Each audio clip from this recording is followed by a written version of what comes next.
Absolutely phenomenal morning, guys. Listen, I am extremely excited to be here today. I hope you guys didn't miss me too much yesterday. Phenomenal morning. I am your host, Sean Wright East. This is your Breakfast with the Brand. As always, I am flanked by the phenomenal Bobby Jackson. How you feeling over there, sir?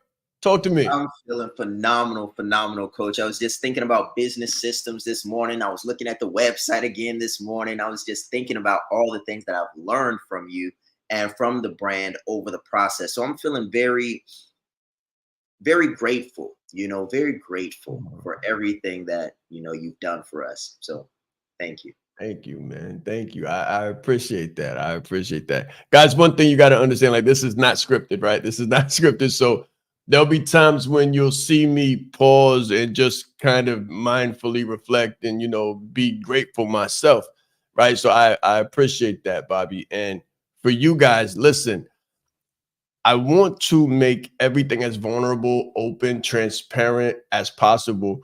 So spend time on that website. And as you go through it, what I want you to do is I want you to future pace yourself, right? I want you to future pace yourself and think about all of your offers and all of your thoughts and all of your ideas. And if you can, if you've been watching me long enough, track and trace where we came from and our origin and what the evolution looks like. So you can kind of see what your evolution can look like, but don't get so far, off course that you get overestimated or flustered or frustrated and wonder how you can, match that. Don't try to match it. Take one offer, just one offer, and see if you can take me out of it, put yourself in it and say, how can I do that? Because that's what we did. We didn't start off with all of the Like a Leader programs, and we didn't start off with the hexagon and all the different, options and all the different pages. We started with one offer, one thought, one ideal client. And that was branded like a leader, diversifying or changing the face of leadership, and working with CEOs, business owners, and key executives. That was the goal. So stay focused. Don't get overwhelmed. But you can, at the same time, future pace yourself and see where you're going, because that will be your future. I'm excited, man. Me too. I am as well. And I was just thinking about the one thing, the branded like a leader, and I was thinking about my personal one and what that looks like on our end. And it's super inspiring when I think back to the beginning, 2020, and just really being introduced to the brand for the first time. And the world was literally shutting down and you were revving up. The world was shutting down, but you guys were revving up. And I just want everybody that's in the audience right now to kind of just think about the times. The times are very interesting. And a lot of people are shutting down right now. A lot of people are like, man, I don't know what's to come. I don't know how we're going to handle this. I don't know what to do. And Warren Buffett said it this way. He said, never let a good crisis go to waste. So I encourage everybody that's seeing the things going on around us to go onto that website and just look again at that boom, and think back to COVID-19. Like, wow, a lot of this started there. Like when that was happening in the midst of the pandemics. What was it? Crickets the digits in the midst of the pandemic. Crickets the digits in the midst of the pandemic, guys. So watch this. Think about the pandemic in your industry right now. Everyone has an opportunity. There is something taking place. There is a crisis. There is a prevalent problem. What is the, me, I love the rhymes and the limericks. What is the prevalent pandemic or problem in your industry? What is the prevalent pandemic or problem right now in your industry? Set your sights on that. Solve that problem for your industry and watch what happens. Your business will take off. We'll be right back. This is the Breakfast with the Brand. There's slow growth and then there's scale. There's incremental growth and then there's exponential growth. What I want to talk to you about is adding a zero to you and experiencing exponential scale. Incremental growth says 1 + 1 is 2. Exponential growth says 1 + 0 is 10. Incremental growth says 2 + 2 is 4. Exponential growth says 5 + 0 is 50. Guys, listen, when you add a zero to you You can add a zero to the marketplace. You can add a zero to the value that you bring. So you can add a zero to your family, add a zero to your legacy. This is what we're talking about. We're not talking about incremental, we're talking about exponential. I always say that business is a spiritual game. Just imagine when you combine your skills, your values, your abilities, your talents to something bigger than you, something greater than you, something like the power of exponential. That is adding a zero. Add a zero to your competence, add a zero to your confidence. This is about adding a zero in your life, your value, your industry, and your mission. Let's grow.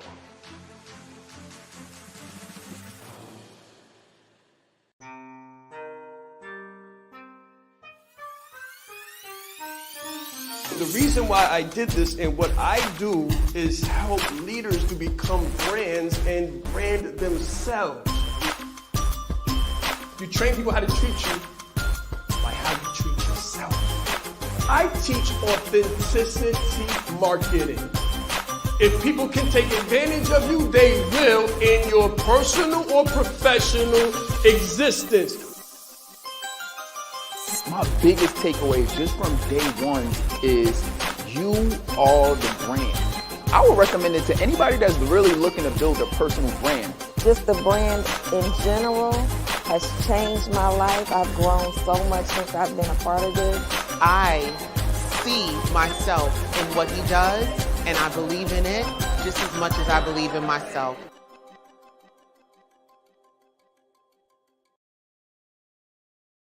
All right, so let's dig in, guys. Let's dig in. So one of the common questions that I've gotten all of the time, I stay getting this question from people is, why next? Like, why new? Why now? And there's a question that many of you may have that you might not be saying. I got a couple hits yesterday, even during the day off, right? The Martin Luther King Day. I got a lot of hits, and people were saying, Sean, why would you like rebrand?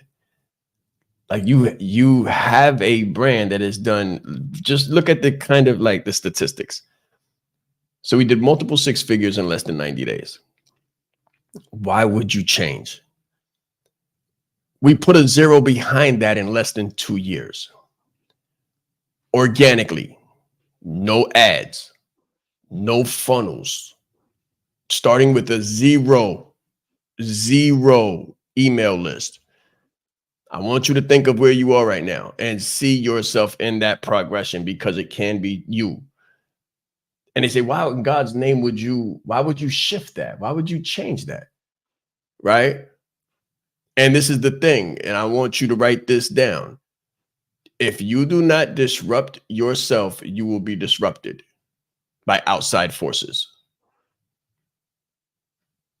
If you do not disrupt yourself and evolve, force evolution upon yourself, force innovation upon yourself. I always tell people, identify your next. And I'm going to say this to you too, right now. If you're on the website and you're like, well, I went through this course, or I purchased this, or I don't know where to begin, just start. Pick something and start. And if you're in something right now and you're like, okay, well, I've gone through this course, or I'm in this course right now, what is your next? What is your next? I keep a mindset of what is my next. And this is why we move as fast as we do and as successfully as we do, because I'm always thinking, what is my next? So what you're looking at right now is my next. You're looking at the next evolution. If you remember the site that was there previously, and if you can even look back to the sites that came before that and the positioning that came before that, and fast forward the different iterations and see this now, it's like, oh, I see this here now, this here now, this here now, this here now, this is now there. The retreats are now there. It's completely different. And this is how I stay ahead of the curve and ahead of what would consider themselves. I don't think of competition. My competition is my last thought. My competition is my last thought. What is your next? And this is so exciting because I was on a sales call, so to speak. We call them DCs, right? I was on a discovery call and I felt my next coming out in the call. And what was interesting about the call is because as you go from, Year to year, you want to increase your prices. You want to increase the clientele that you're working with. You want to increase yourself. And I found myself in this interesting situation that many of you all may see yourselves in. I was talking to the ideal client and I felt confident. I felt assured in my ability to deliver the service that they were looking for. And it was almost like mid-conversation that I stopped chasing and I just allowed them to come to us. And it was beautiful because I was writing things down the whole time. I'm a consummate listener. And I was like, this person, blank, blank, blank, this individual, blank, blank, blank. And I'm just backing up, letting them see me for me. And when I disrupted myself in the live call, because sometimes we can be in when you take on, say, DC after DC after DC and you don't close, like discovery call after discovery call, and you just don't close, you can kind of get in this mindset of, man, they're not going to be able to close. I'm not going to be able to close them. And that's negative. That's not good. So what I had to do in alignment with what we're talking about this morning is disrupt my own thinking in real time. I had to reach out to my coach and say, SOS, I got a situation. This was aside from the DC. Like I was in a certain thought pattern. And if I would have stayed in that thought pattern, the outside forces would have disrupted me. So to bring my kind of analogy to a head, I had two scenarios, both of them yesterday, that could have ended in a fatality had I not disrupted myself in real time. So my question is to you, not can you, but will you disrupt yourself in real time? Because sometimes we plan for the disruption. We'll say, oh, I'll do this I'll do this next week, or I'm gearing up for this. I'm planning this in next quarter. Disrupt you now in real time, because it could save you from, say, disaster. At least it did for me, literally less than 24 hours ago. And this is another thing too, right? So as he said, he reached out to the coach, right? So he reached out to me and I was able to correct the thinking on the spot. So this is what's possible, literally. Think of having a call with someone. And I've done this multiple times with multiple people, multiple clients, phenomenal, all of them, and very successful, all of them. Imagine yourself having a call or having a thought and it going wrong, it not going in the right direction. I'm going to answer this question in a moment. But imagine having a call or having a thought and it going wrong and you're sensing it and you reach out to me. And I literally come up next to you and I'm giving you what to say. I'm telling you what to say. I'm telling you how to think about the situation because I'm not emotionally involved. I'm completely disconnected. And I'm coming with 3 master's degrees of information and 20 years of experience in corporate, inside of the highest functioning, the excelsior of education and experience, executive experience and education. So your problems to me are light work. But anyway, Bobby reaches out to me with the issue and I'm literally there like the whisperer, telling him what to say and how to salvage the situation. That's the opportunity that you have. Take it, make use of it, put a zero behind it, because that's how he was able to salvage the situation. And this is the kind of solutions that we provide for our phenomenal clients. So Lawana says, if I can show her how to convince the feds to lower rates and increase available housing in the market, then she will be untouchable in the commercial mortgage space. And I love this question because it's in real time. We don't script anything. So I'm going to tell you my thinking. Discard the feds completely and raise your prices. Discard them. Don't go around them, go over them. When you expand your market, when you go over your market, and when I say expand, I don't mean laterally, I mean horizontally. So don't expand your market as far as how many more people can I get at this number. what other people exist that are purveyors or they're looking for my services, but they have twice the wealth of the individual that I'm dealing with right now? Because the rates won't bother those people. They'll double your salary, they'll double your commission, they'll double your revenue, and they'll cut the complaints in half. They don't care about the rates. Now, the available housing in the market, again, when you have a bigger purse, you have more options.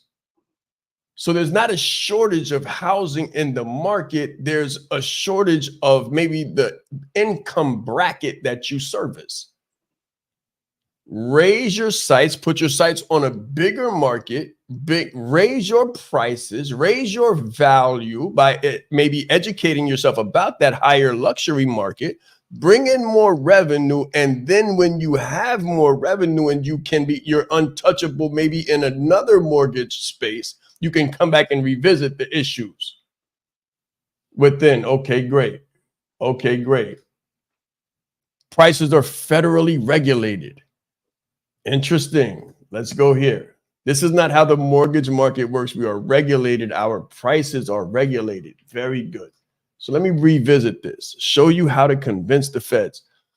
I don't believe you're going to convince the Fed. You can bring some people together. You can lobby potentially. That's a potential. Another thing that I would say is write the book and create the argument. Become the voice of the people. Write the book. Become the voice of the market, the voice for the need, right? And then at the same time, look into another vertical of how you can raise your numbers.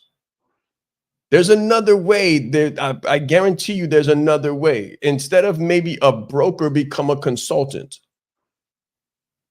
Because if your prices are federally regulated through more becoming a broker and working through that vertical, perhaps you can consult on the same vertical, solve the same problem, but raise your number as well.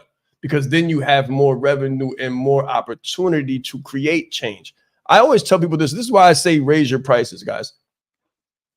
The only people that really have the voice of the industry are the people that are funded. You have to fund your seat at the table. Money changes conversations. And if your money is limited, then you don't have much of a conversation. You don't really, I tell people this, I say, afford your opinion. You want to be able to afford your opinion. If you feel like the numbers need to be different, then you need to be at the negotiating table. And the thing that puts you at the negotiating, you got to buy your ticket for the table. You want to have a table talk? You need to buy the ticket. There are people with influence, and that influence usually comes in the form of income and economy, whose voices are heard at those tables where those conversations are taking place. And you need to raise your numbers so that you can actually afford your seat at that table and have the conversation. So those are the three things that I would say. Look into another vertical where you can raise your price, number one. Maybe see yourself as a consultant as opposed to a broker. Create a completely another vertical of income, and then write the book and create the argument, create the conversation, and see how many people come behind you and see how many people agree with you. That's how you create a coalition. And then with your other vertical and the other revenue streams, you're able to actually begin to see and find out what it looks like to actually purchase a seat at the table. And if it doesn't work that way and you need a nomination or you need to get a certain specific designation within your vertical, then do that. Education changes the situation. Certifications change the situation. Put yourself in a place where you are nominated or you are nominee worthy. Sometimes you can't be nominated because you're not qualified. So if you can't qualify, change the quality. And once you change the quality, you're able to be qualified, then you'll be able to be heard and create this argument. Because a lot of times when you're disempowered, when you don't have the revenue or you don't have the certification and qualification, then it's just like throwing pebbles from a soapbox on the street as opposed to actually sitting at the table. Hope that makes sense. That was a good one. That was a nice meaty question with various nuances, and I'm going to resist the temptation to answer that question because it's very tempting. But I'll just add 3 caveats, from the economic side. But I'm definitely not gonna open up Pandora's box there. But I'll just say that lower rates often have to do with a risk. So if you can figure out how you can make your mortgages less risky, then that helps. And granted, I know your hands may be tied. And then one other thing that I would say is real estate value. So the reason that from my study in the economic space, again, my background being finance and economics, is that the housing markets are relatively constrained so that they can protect the value of the assets, such as the real estate itself. So we obviously know the more supply there is, then the demand will start to be satisfied. And once the demand is satisfied, if supply continues to grow, then the prices go down. Pretty much the government has an incentive to keep the market as small as possible. And it's not necessarily the government, but it's the people that own the properties that are already out there. So those are just my 2 caveats. Nothing, again, I'm not going too deep there, but you've got risk to deal with, and then the real estate value. Because if you create more real estate in said areas, then you have a much likelier chance of driving the value down of existing real estate.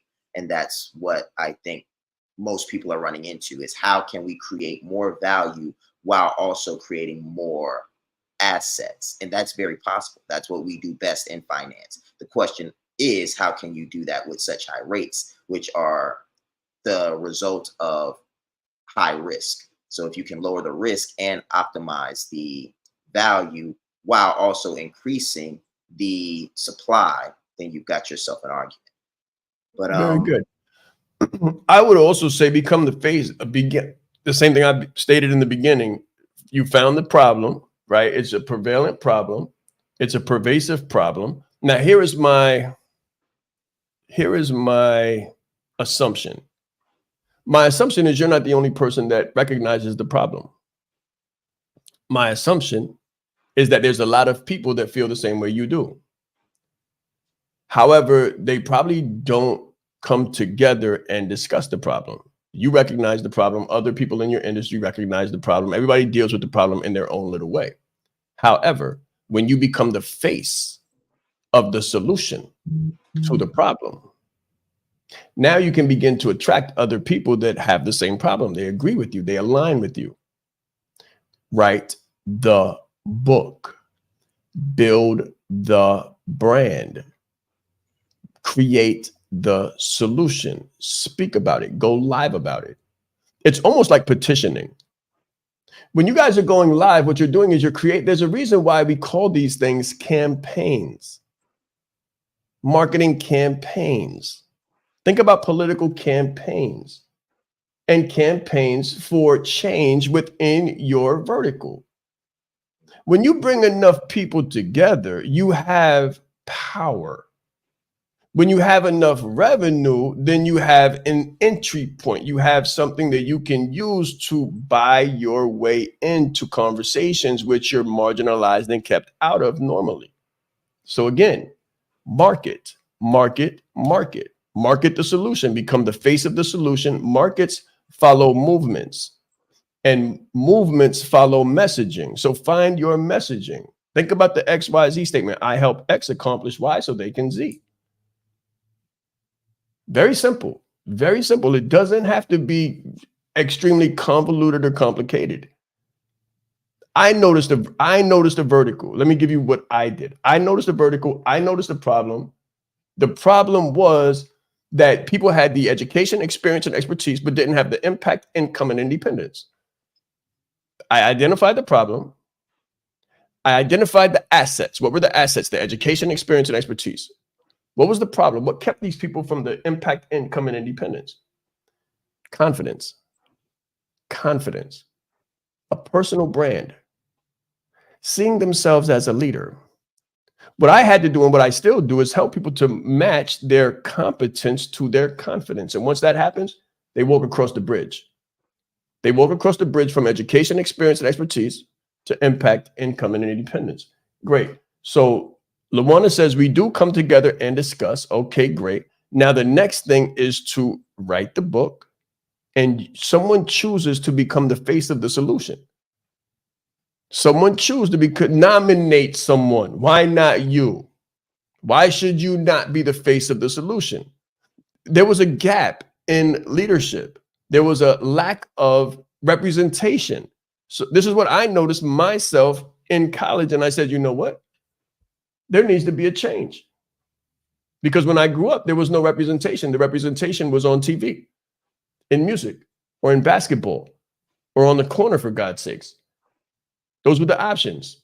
So I said, there needs to be a new representation, a new face. There needs to be a diversified face. There needs to be an option. So I chose myself. I nominated myself, self-nomination, because I didn't have people that I came together with and had the discussion with. I had the discussion with myself, and I nominated myself to take it upon myself and do the education and do the certification and the qualification through the graduation to actually have representation at the table. So it's the same thing. And sometimes you can shorten that process as you raise your number. You're already in business.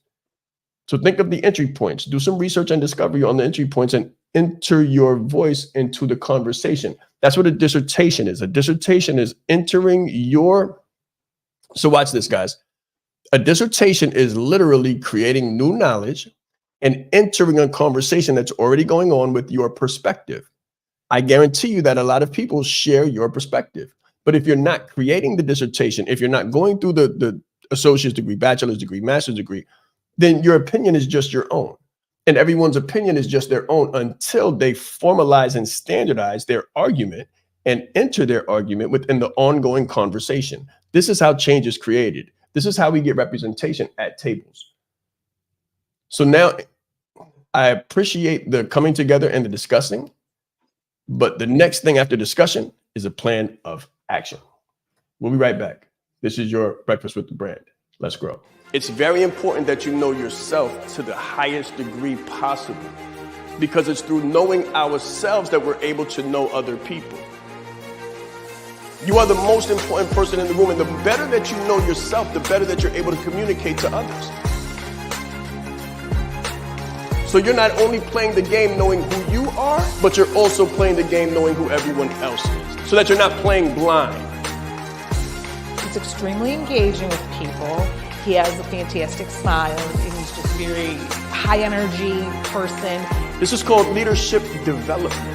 So we have to be independently knowledgeable and considerate to know who we are, so we can more effectively know who other people are.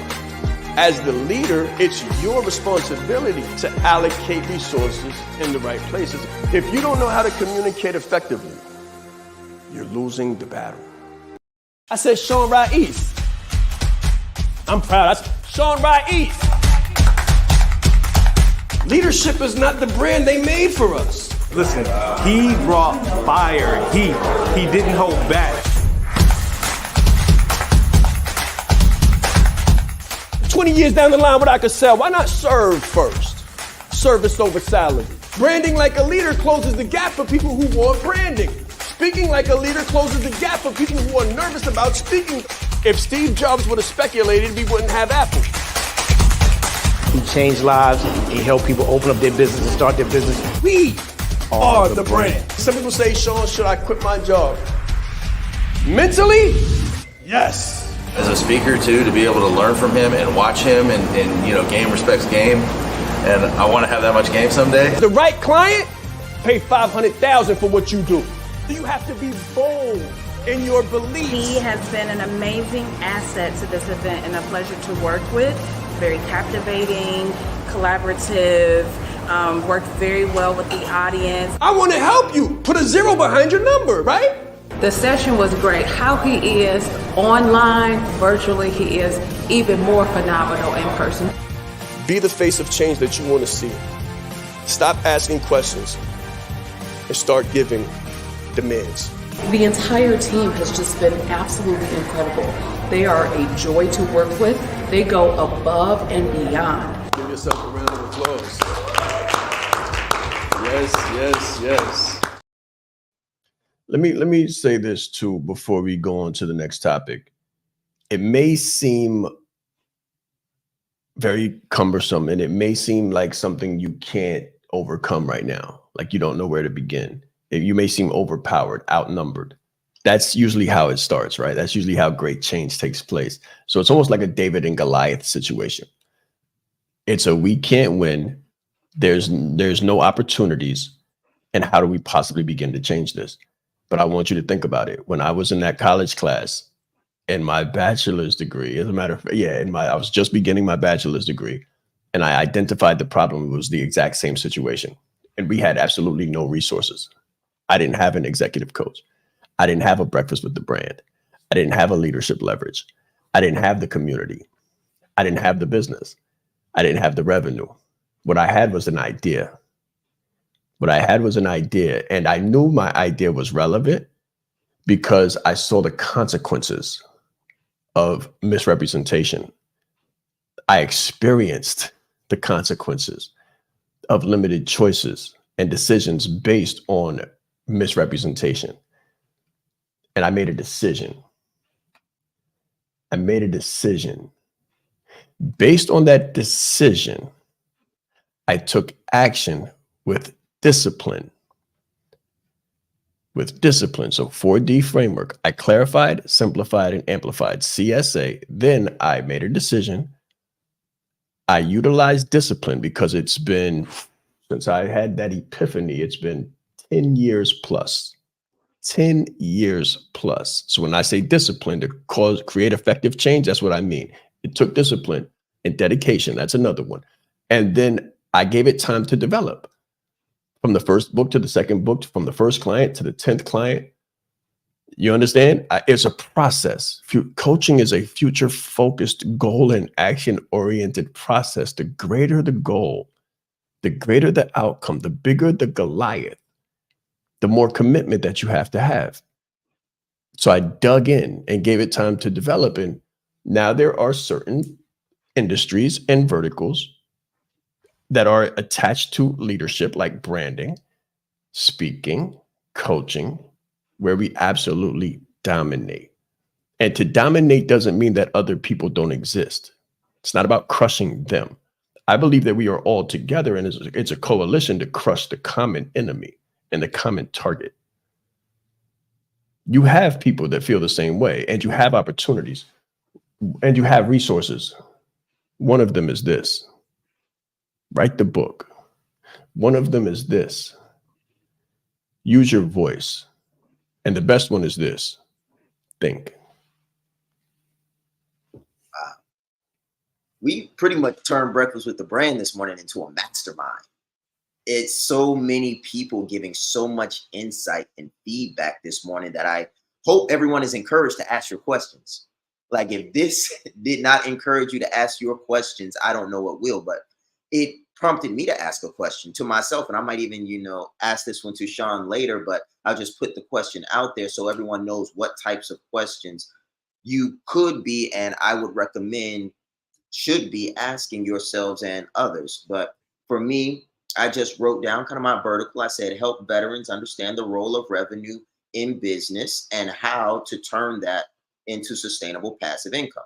So that's really me going a little bit deeper into my vertical, but that was my question to myself as I listened to LaWanna ask her question. I said, how can I help veterans understand the role of revenue in business, so on and so forth and so forth. So whatever you are experiencing right now in business, in our brand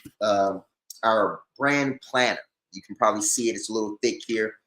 We have this thing that we do. I hope I'm not giving too much away, but we ask questions.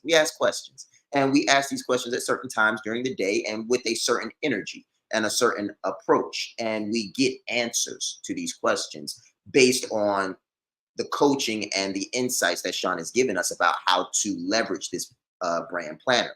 So I say all of that to say this: the quality of your question, as my coach has always taught me, determines the quality of your answer.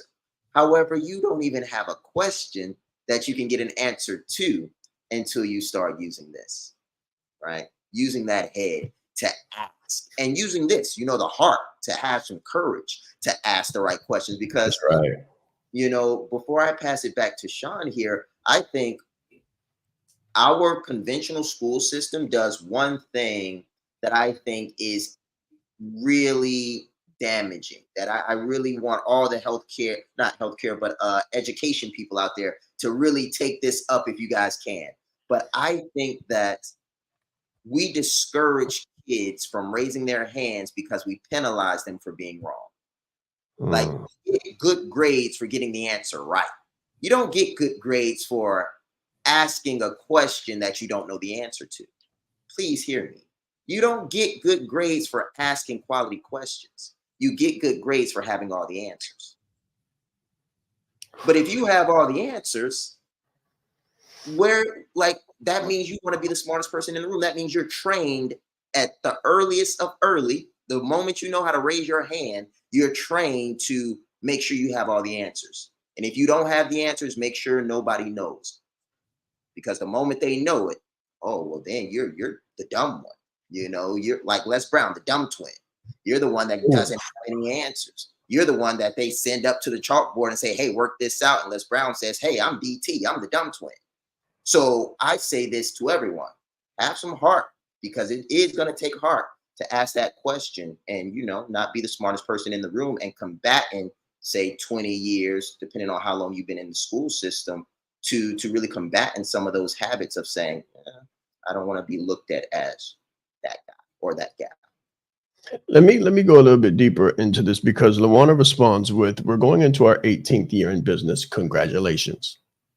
First and foremost, congratulations. No easy feat whatsoever, with all forces converged against you. Congratulations first. Number two, she says, I like the idea of being the voice of the problem, which cripples communities of color. What I want to say is to become the voice of the solution. Become the voice of the solution. Expose the problem, but become the voice of the solution. So we're not out here rallying about the disparities in leadership or the ill-begotten opportunities in leadership. What we do, what I do specifically, is offer the alternative to the current condition of leadership through our business programs, through executive education. Now, one of the gaps of leadership may be inequality, payment inequality. Women get paid less and people of color get paid less. The solution that I have is to add a zero. Add a zero.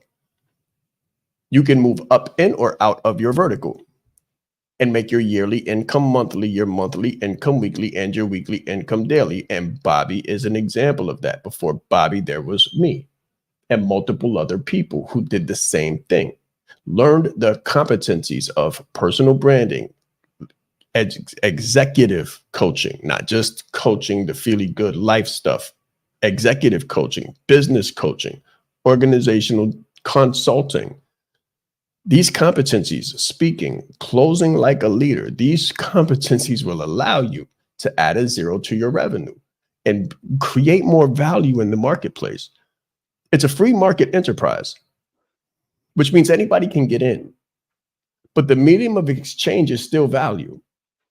And if you're not adding value to yourself, then your value is discounted, which is why many times people ask you for a lower price, because you're still being seen as a price commodity because you haven't added enough value to you to differentiate yourself from all of your competitors.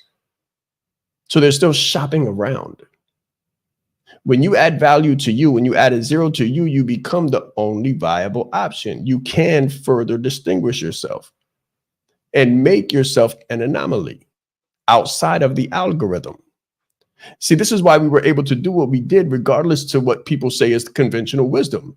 Facebook ads, email list, funnels, all of these things that you need to have to be successful in the business market online, especially during a situation like COVID. How did we cut the anomaly? How did we become the anomaly and cut the algorithm in half? We did that because I added so much value to myself that when I spoke, it made a difference. It made an impression, and that impression was followed. So it shortcut the system. You can hack the system, but you have to become the hack. You have to become the hack.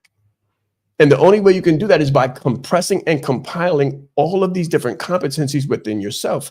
So you don't have to go the regular route of everyone else. You can become the salmon that swims upstream. You know, this is extremely exciting as I write down, compress and compile these competencies. I was on a call yesterday and I was talking to a veteran that was in multi-level marketing. And in the past, I would think that multi-level marketing just isn't my lane. Like, I don't work with, the Primerica, nothing against them. It's a business system, but I would say to myself, I don't work with the Primericas. I don't work with the Avons and the various PHP systems, because it's like, that's not me. That, in the sense, not me, but that's not my area of expertise. But what I learned by listening and cutting off my preconceived notions and just really showing up to help people, that I could help this gentleman compress time. And then I further realized that I have compiled so many competencies that I could help this individual lead their team better. And the reason I share this story with you is because sometimes we discount some of our competencies simply because we have preconceived notions about what people want or what people need. I'll speak about myself. I struggled to listen to people. Sometimes I would come in, I would already know and this is so, like, guys, you can judge me. I don't mind. You can judge me. I'm human. So I remember early on getting started that I was prejudiced in the sense that I would see a book and I would judge it by the cover. Believe it or not, right? Maybe you've never done that before. Maybe you've never seen a profile picture and the person was like this, hanging out, partying, and you assume that they didn't have money because they didn't look like they did. And then they would get on a call with you, and then you would have all of these preconceived notions in your mind about who this person is and what this person can and cannot afford and what they are looking for. And you pretty much fulfill your own prophecy by pretty much driving them in a direction that you think that they should go in, simply because you're not listening, right? So when we talk about compressing time and compiling competencies, I learned coaching like a leader, and then I learned closing like a leader, and then I learned speaking like a leader. And what's unique about all three of those, and I learned them in that order, by the way, is that they all deepened my ability to listen.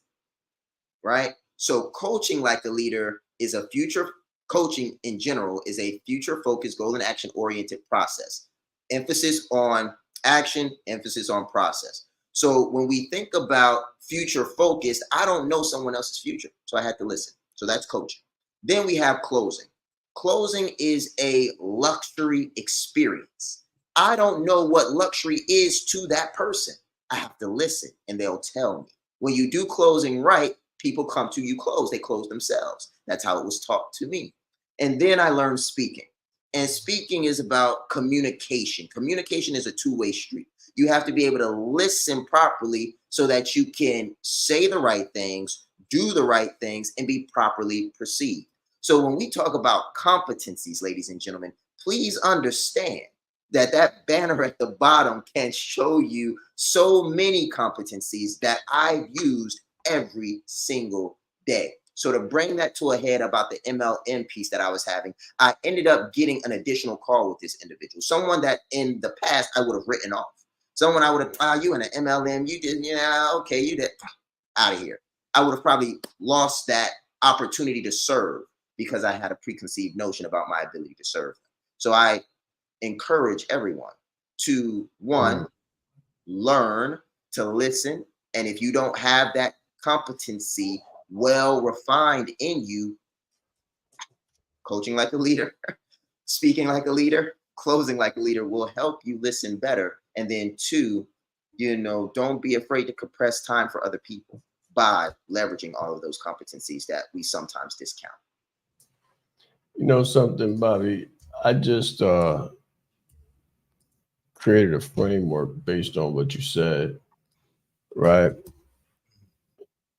And I want you guys to understand how it happens. It's called a feedback loop. It's called a feedback loop in real time. When you serve, you get what you deserve. So from serving and from listening into creating the platform, it creates the dialogue from where I can realize the next thing. So here's one of them. Open mind plus open heart equals open wallets. Having an open mind, not a preconceived notion, not a closed mind, but a hearing ear. They call it active listening.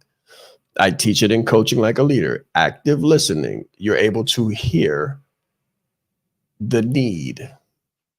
And then through thinking, having an open mind, you're able to determine the solution that is appropriate. And it's an iterative process because you're not going to be right all of the time. So you continue to refine it. You continue to master it. You continue to have experience with it, and you continue to evolve it. And you succeed through failing.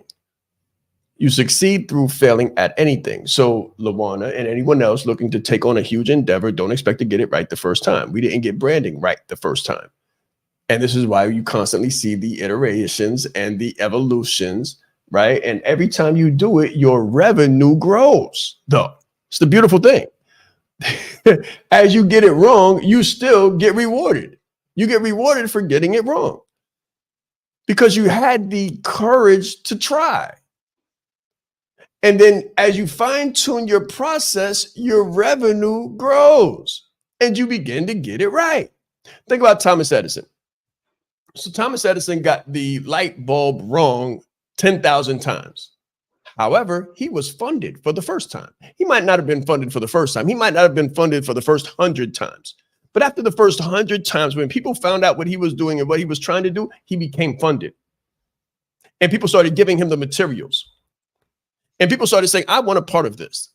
I don't know if you're going to do it, but if you're not going to stop, obviously. So since you're not stopping, I want to buy in. Because if you get it right at some point, I want to be a part of it. And he began to get investors and he began to build a community around his vision.